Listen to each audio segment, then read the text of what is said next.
This is Kevin Alft, CEO of Action Coach of Texas.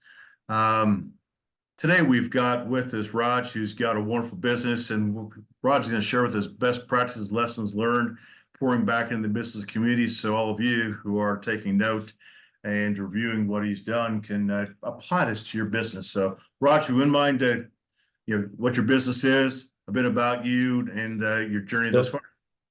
So we are AuctionSoftware.com, and we have a SaaS version called Auction.io. I came to US in 1998. I studied in SDSU. My first job is spatial wireless, Gen Band. I worked in Oracle, Cisco, and so on. My dad was a big inspiration. He always made fun of me. I'm working in corporate. I'm not on your own. And I always told him, it's very hard to do because I don't want to get your money and I want to do it off money that I earned. And he was always inspiring me. He was pretty well in India with Padma Shri and whatnot. He passed away 2 years back. But anyways, so right when in 2014, I had only $35,000 in bank, but I purchased the domain AuctionSoftware.com for $50,000. That's a risk I took. And I did a lot of research while working in corporate. The auction industry was broken. It did not have a very good technology. It's one of the niche where the big guys like Microsoft and all the Oracles were not part of it. It's something a common man can do. So I purchased the domain. I found Node.js technology was pretty well to do because you bid, I bid, it refreshes automatically. So as soon as I purchased the domain, the leads started coming, and I was building on the latest technology. I had a software, but one of the mistakes I made was, I was trying to build everybody a very customized version. It took me like 2 years, 1 year to build an auction platform. And I want to simplify that with doing how can you build an eBay in one day? That was my vision I had. So we started with SaaS, Auction.io, similar to Shopify, template driven. If you want a car auction, house auction, reverse logistics, you can build it up in one day. And on this process, as I was building these auctions, we found as Amazon was growing, the returns was growing. And that's called reverse logistics. Today, there is about $800 billion of return. Just on the last Christmas alone, there is $250 billion of return. So these returns, Amazon doesn't want to keep them. As soon as it's returned, they put it aside. For them, it's a garbage. So my customers buy this garbage, but it's not really garbage. It's new or new alike or overstock. It's a working item. Some of them with minor scratch, some of them working like new. So my customers buy this truck for 10,000 and convert 100,000. And we have successfully sold our software about almost 40 states. Around 80 warehouses use it. So the model is they buy this return, the truck comes in to the warehouse, they filter it, about 20% goes to garbage, 80% are well-working systems. We got a really world-class ERP. It takes 10 minutes to put it into the website. We got a classic warehouse management software. We are number one in the auction software. So you can bring up a site and then you can do the shipping, you can do the scheduling. There is one software for all, for somebody doing a reverse logistic return business. That's what our niche is. That's what 80% of our customers. We do well in car auctions. We do well in house auctions. And we want to be the leaders in reverse logistics. We grew from $1,000 to 4 million revenue today, both auction software, Auction.io. Through our payment gateway, we have about 100 million processing today. And that's the nutshell of the business. Well done. Well done. Looking forward to getting into the questions around how it is you did that, lessons learned, and again, best practices. Thank you, Raj. So what do you contribute your growth to? That tremendous growth that you've got, my friend. Well, I think we still, as you go along this process, the software needs to be perfected. There is so much to be done. And I really see this, people want to buy Amazon product at a fraction of cost. As the inflation is taking up higher and higher, people want the same quality. You can look up at Nellis Auction in Houston as well as in Vegas. They are my customers. They really deeply care about the customers, right from they coming to the site and bidding and making sure they're getting a quality product. In fact, it's even more quality than Amazon because they do a quality check and they really serve the customer well. And these are local pickups. Our wife can, out of the work, can go and pick up and bring home the products. They're not like shipping.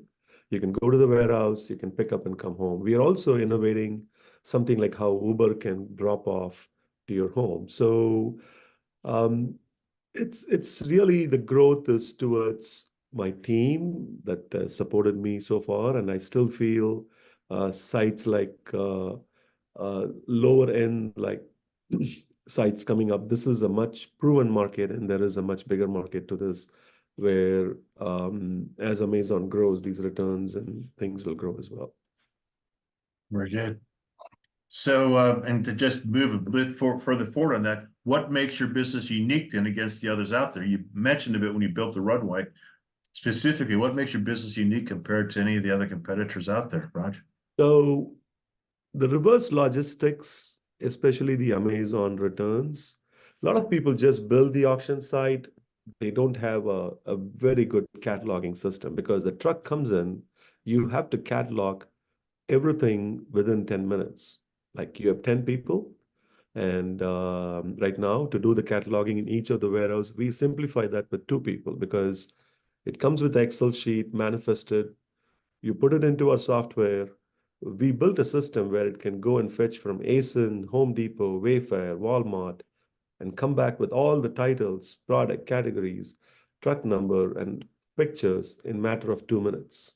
So you Well, can manifest it, you can inventory it, you can draft the auction, you can go live, you can close the auction. That's our unique selling point. And as I mentioned before, where it is located in the warehouse, we got some advanced technology, and the auction website, as I told before, it's built on Node.js and React.js, a newer technology where we all bid, it refreshes automatically. And the fourth point is shipping and scheduling. We brought all of this together in one platform. And when customer comes and somebody's starting a reverse logistic business, they really, really like what we are doing. In addition to that, we are creating quite a bit of AI system. You want to know whether a system is sellable or not. We identify that. You can tell that this product, once a product is returned, it has zero value to it. It starts from $1. So a return item is like new. Nobody knows what's the value. It may sell $400 on Amazon, but it sells for $10 or $50, same quality. We give the price, what price it's sellable, what price you should sell, whether it's sellable in Texas, it's sellable in Chicago. We have 8 years of data on reverse logistics. That's another unique one. Above all, we are creating some good AI, including the customers. I want to hear this. Auction.io. How may I assist you today? I was wondering if you could help me increase my bid for one of the auctions. I am traveling right now, and I can't log on to do it myself. Can you help me? Definitely. I just need to know your account ID plus the auction and lot number. My account ID is 918320.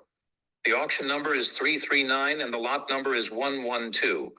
I want to increase my bid from 800 to 1,000. Got it. Mr. Daniels, I can confirm that your bid on lot number 112 has been increased to 1,000. Is there anything else I can do for you? No, that is all I needed. Thank you so much for your help. So what you heard there is an AI. Call is an AI. It's a real customer calling. So we are simplifying the customer support, bidding, change password. So we find areas where there are 8 people in the warehouse, how to reduce 4 people. Like cataloging, I told you, if you go to the traditional warehouse, there's 15 people there. After using our ERP, there is only 5.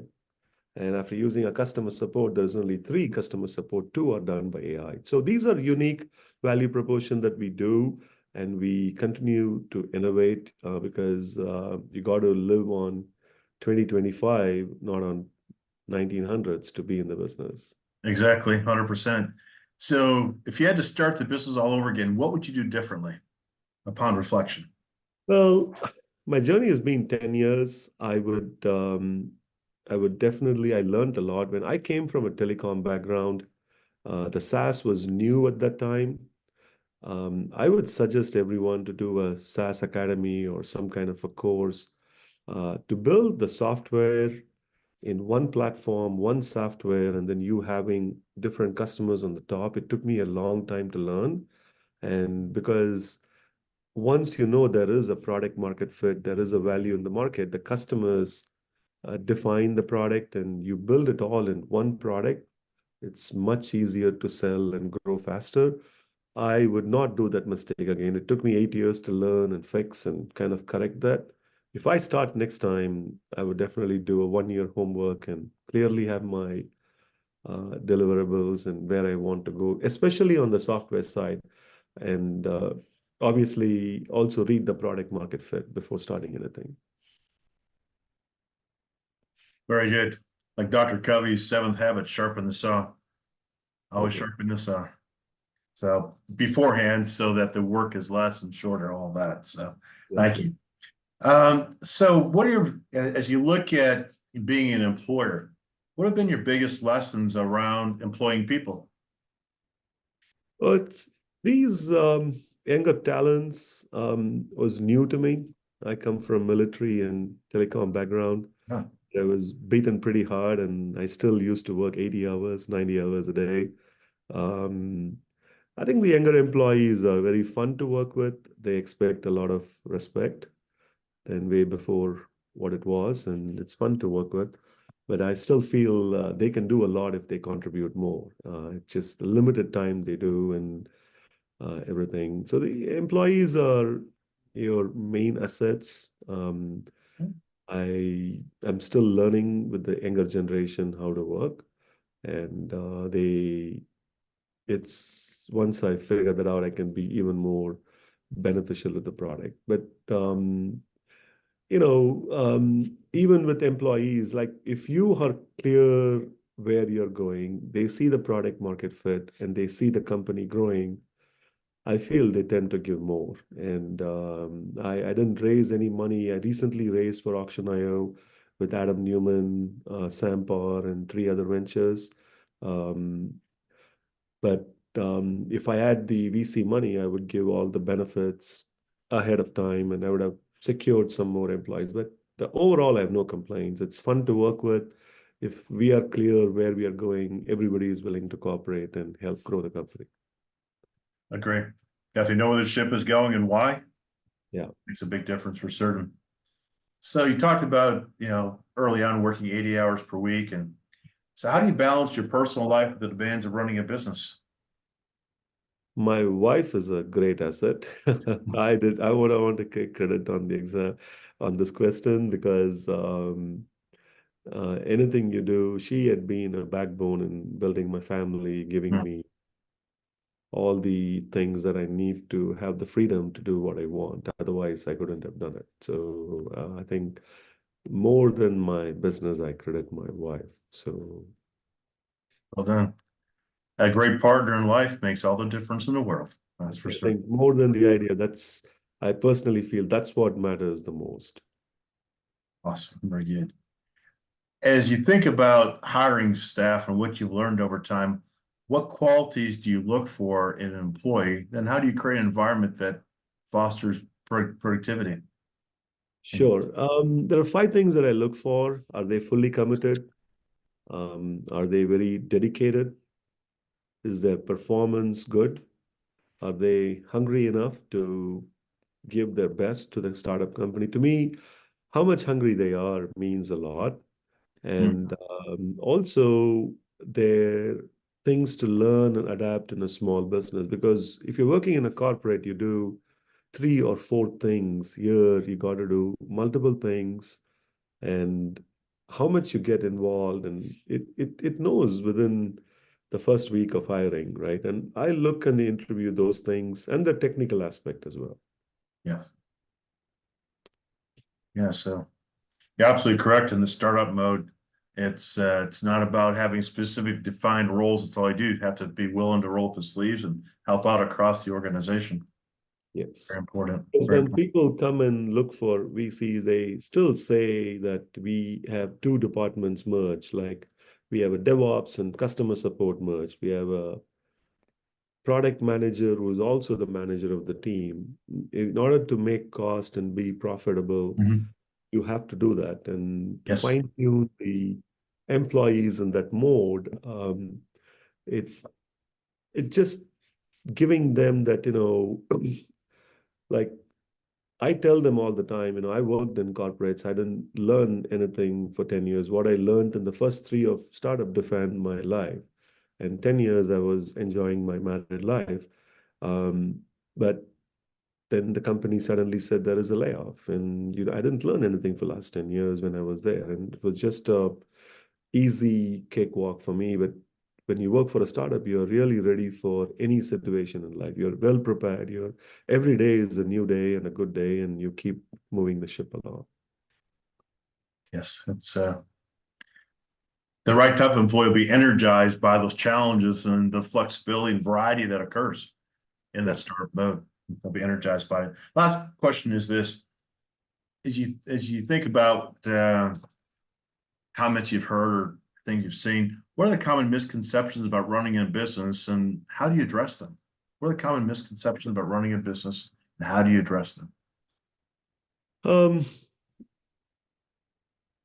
First is I did not go for MBA school, or I was not, I was a engineer. So it took me a long time to understand how to work with employees, because if employees are um, not, you don't choose the right employees, or you don't form the right employees, and also working with them, knowing where you're going, what's the kind of work that you're giving them, defining those accountability chart, defining. There is a really good book on EOS, and I read that book after starting the company, how well your accountability should be for each of the team members that you're forming, each of the organization groups you're forming, and specifying the roles and not overlapping those roles. Once we defined that, it was very easy till I found that book. And it was a game changer for me and the organization, how we grew. We were not growing at one point at 1 million. Once we defined that org chart, the responsibilities and what they need to do, it was much easier. So that helps. And the other thing is, um, learning about your competition, like how do we, what is that working for them? What is that not working for them? And how do you provide that market cap to bring the customers to you with a good product? And defining that product, defining that gap, and working on, like I told, like we had the auction site. It was, even when I said, hey, we have the greatest technology, and it's like you bid, I bid, there was not much of traction. But once we found out, hey, these competitions are missing this manifesting and ERP and how to cataloging, they're missing the centerpiece of manifesting big time. And once we build that tool, and once we build the scheduling, the other tools around the auction, when we go to trade shows, when we go to these, we clearly see the traction. People say that, hey, this is exactly what I'm looking. When can I onboard? So it's a journey. I think you will learn on the journey, but you need to constantly look on the competition to see and learn and talk to customers, basically, which defines your product. Well said. Well said. Find those gaps in the marketplace, figure out how to go get it and give it to them, and do it well and do it fast as you can. Get ahead of the others and become known for an innovator, as the innovator. So awesome. Well, thank you very much. Thank you for pouring into the business community, and greatly appreciate that, my friend. I truly appreciate your time. It means a lot. Thank you very much. Thank you.